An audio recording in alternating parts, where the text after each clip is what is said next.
하겠습니다. 살아계신 하나님, 하나님의 살아있고 운동력 있는 말씀 앞에 섰습니다. 저의 마음을 겸손하게 하고 활짝 열어 주의 음성을 듣기를 원합니다. 하나님, 우리를 향하여 주의 말씀을 열어주시고 깨닫게 하여 주시고 힘과 용기 주셔서 깨달은 바를 실천할 수 있게 도와주시옵소서. 예수님 이름으로 기도했습니다. 아멘. 저희가 읽은 본문은 예수님께서 예루살렘에 들어가시는 장면입니다. 예수님이 십자가에 달려 돌아가시기 전 마지막 한 주의 시작이라고 할 수 있습니다. 이스라엘 사람들은 예루살렘으로 순례를 떠나야 한다고 생각하는, 그리고 또 그렇게 권면받는 세계의 어떤 축제 아니면 절기, 명절을 가지고 있었습니다. 그 첫 번째가 유월절, 두 번째가 오순절, 세 번째가 초막절. 6월절이 되면 그 예수님 당시에 예루살렘의 인구를 5만에서 10만 정도로 생각을 하는데요. 6월절이 되는 일주일 기간에 예루살렘의 인구가 최소한 20만 명 이상이 되었다. 이렇게 학자들은 또 역사는 기록하고 있습니다.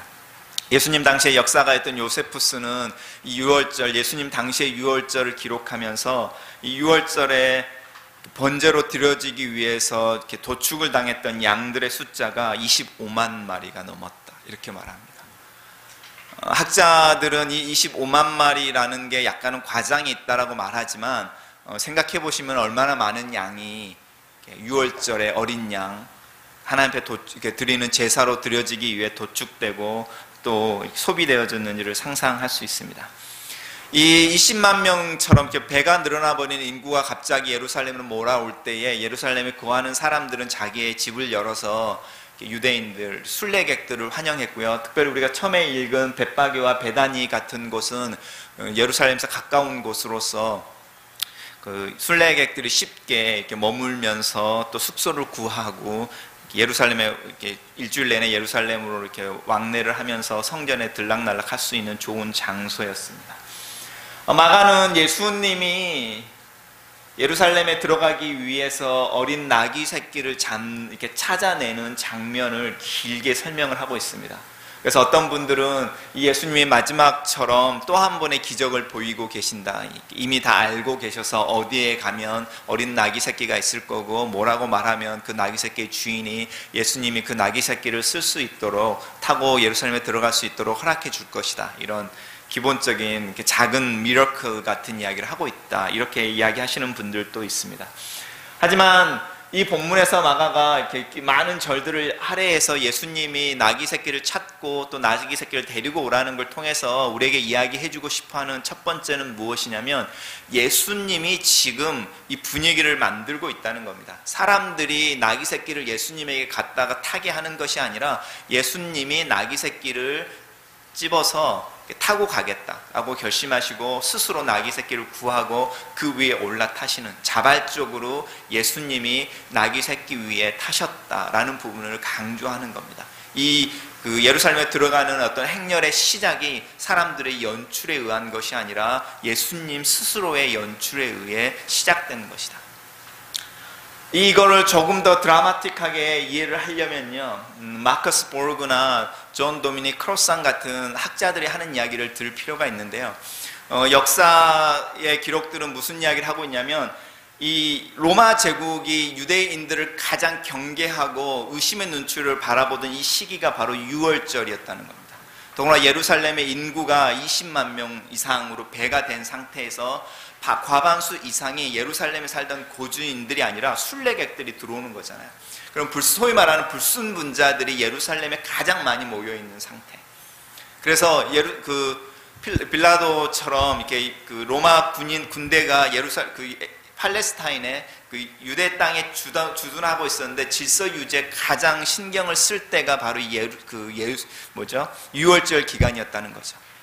그래서 예수님이 6월절이 시작되는 그 시기에 예루살렘으로 입성을 하고 있는데 많은 학자들이 그 동일한 시기에 또 다른 행진이 있었을 거다라고 이야기를 하고요. 저도 그 이야기에 대해 동의를 합니다. 6월절을 시작하기 전에 갈릴리 지방에 주둔하고 있었던 로마 군대가 예루살렘으로 진군을 해서 들어오는 거죠. 그리고 질서를 잡기 위해서 예루살렘을 에워싸고 질서를 잡는 거죠. 20만 명이 넘는 사람들 사이에 언제 소요나 폭동이 일어날 수 없으니까 잡아내는 거죠. 그럴 때 예수님이 동쪽에서 예루살렘으로 들어오고 있는 이 장면과 정반대의 모습으로 서쪽을 통해서 지중해나 이쪽을 통해서 대로를 통해서 예루살렘으로 들어오는 또 다른 행렬이 있었다는 거예요.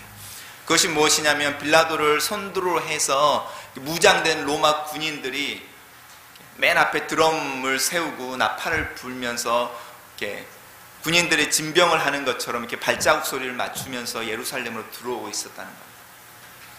만약에 우리가 이걸 조금 더 드라마틱하게 한번 꾸며봅시다. 같은 날 같은 시간에 동쪽에서는 예수님이 소작인들과 소위 말하는 죄인들이라고 말하는 사람들의 구호소리와 함성 속에서 예루살렘으로 동쪽에서 이렇게 들어오고 있습니다.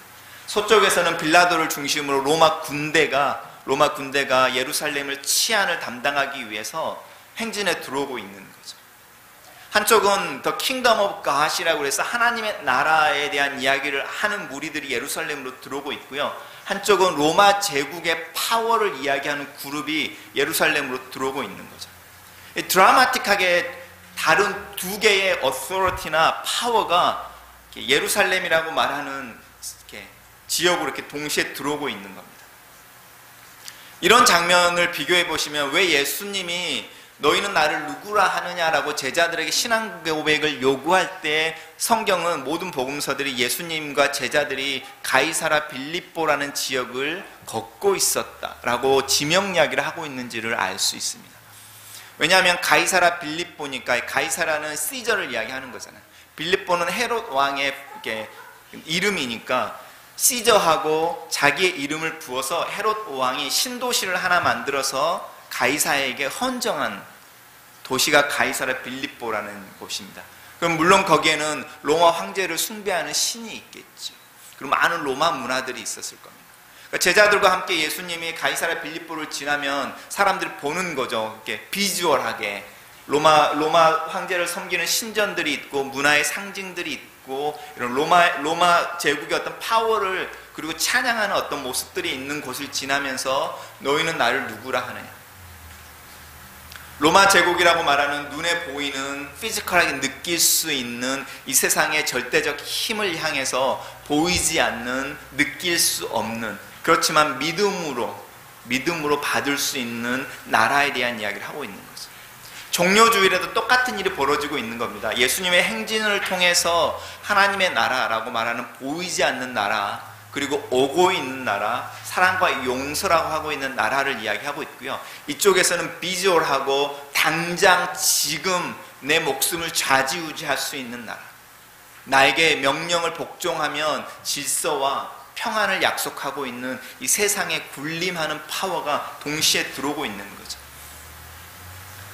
이 로마 군대를 이야기하면서 많은 사람들이 아프가니스탄에서 이렇게 이야기하잖아요. 탈레반이 아프가니스탄을 지배하고 있을 때에 거기에 최소한 질서가 있었다.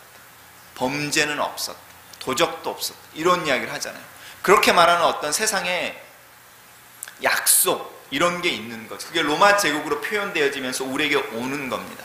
나에게 순종하고 날 따르고 나의 법칙에 순응하면은 너에게 질서와 부와 풍요를 안겨주고 프로모션과 빛나는 미래가 너에게 보장될 거야 라고 말하는 세상의 소리가 이렇게 있는 거죠. 근데 정반대로 이쪽에는 지금 당장은 아무것도 아닌 것 같은 그리고 내일이면 잊어버릴지도 모르는 손에 잡히지 않는 어떤 막연한 나라에 대한 믿음에 대한 이야기를 하고 있는 거예요. 제가 추계예대에서 이제 개척 사역을 한다고 나가서 자매랑 형제들 만나고 성경 공부를 할 때였는데 한 자매가 문해창작 학과를 다니는 자매가 울면서 저에게 왔어요. 성경 공부 시간에. 왜 우냐 그랬더니 지도교수를 만나고 오는 길이래요. 지도교수가 자기가 크리스찬이라는 걸 알고 자기가 써냈던 이렇게 단편 소설들에 대해서 평가를 해주는데 뭐라고 말을 해줬냐면 너는 앞으로 소설을 쓸 생각을 하지 말아라.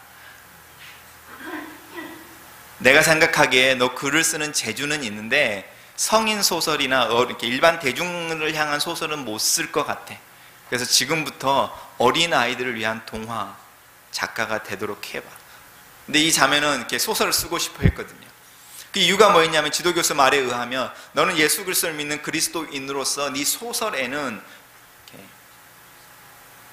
폭력이나 사회나 인간의 내면에 있는 어두운 모습들을 구체적으로 표현해내지 못할 거라는 거예요.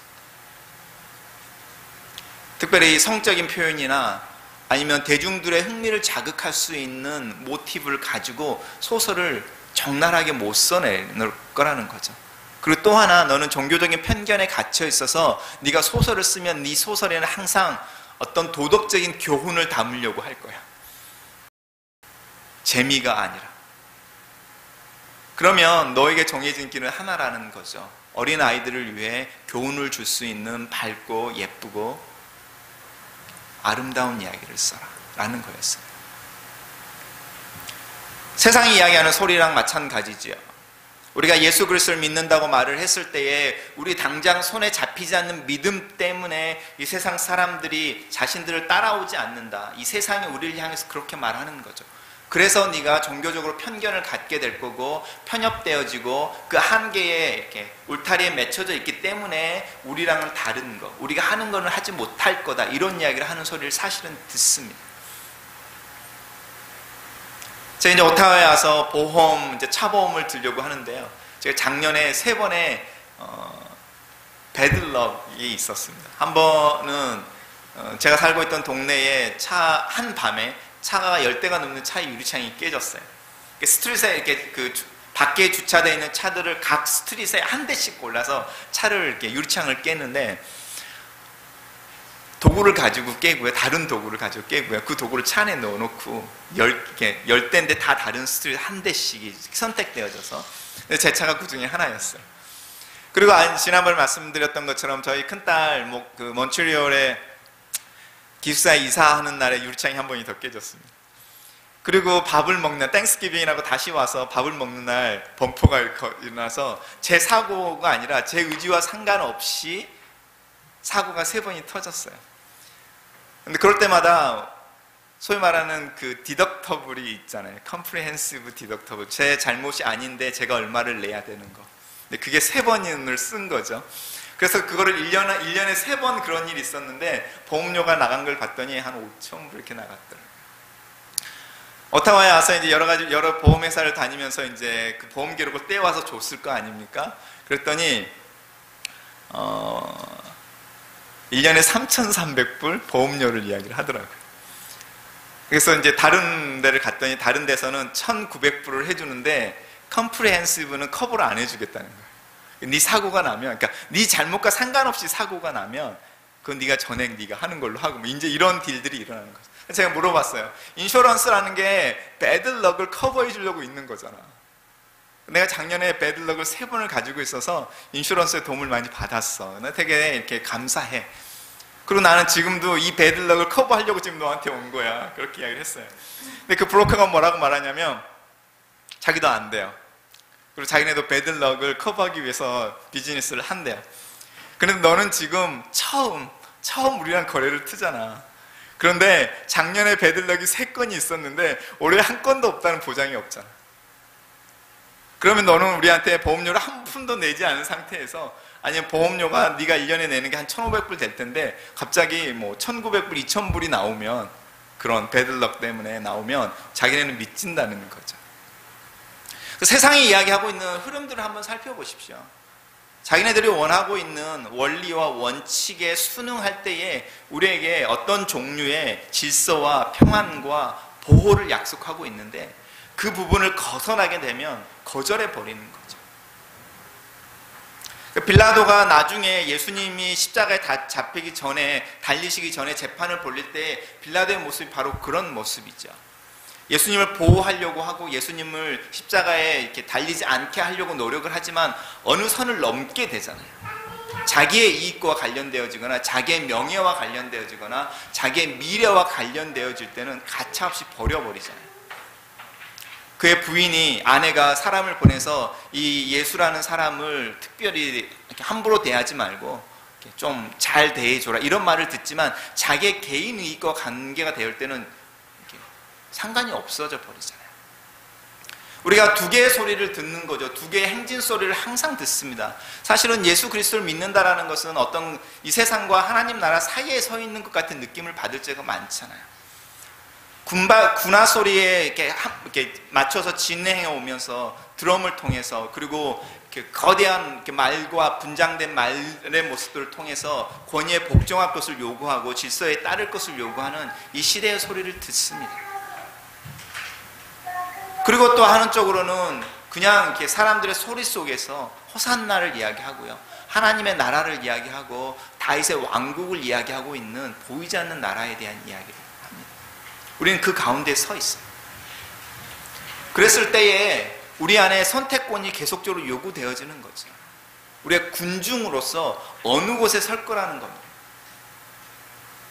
빌라도의 행진을 보기 위해서 나아가서 그 거리에서 그 행진에 주눅이 들고 그 행진 앞에서 머리를 숙이고 그 행진이 질서를 가져올 것을 바라는 모습으로 서편 문 쪽에 서 있을 거냐, 아니면 동쪽으로 나아가서 겸손한 모습으로, 아무것도 아닌 모습으로 어린 나귀 새끼를 탔으니까요, 저는 예수님의 발이 땅에 닿지 않았을까 이런 생각도 해보는데, 초라한 모습으로 예루살렘에 들어오고 있는 전혀 다른 모습의 예수 그리스도를 환영하는 행렬에 들어설 것입니다.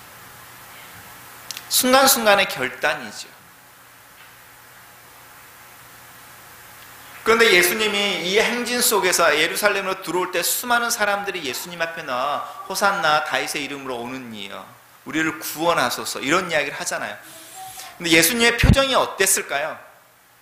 자신들을 당신이 어린 나귀 새끼를 타고 예루살렘으로 들어오는데 사람들이 겉옷을 벗어서 자기 앞에 까는 거잖아요. 이게 뭘 의미하는 거냐면 왕을 환영하는 행위인 거죠. 왕을 환영하는 표현인 거고요. 그 나뭇가지를 들어서 이렇게 외치잖아요. 호산나를 외치잖아요.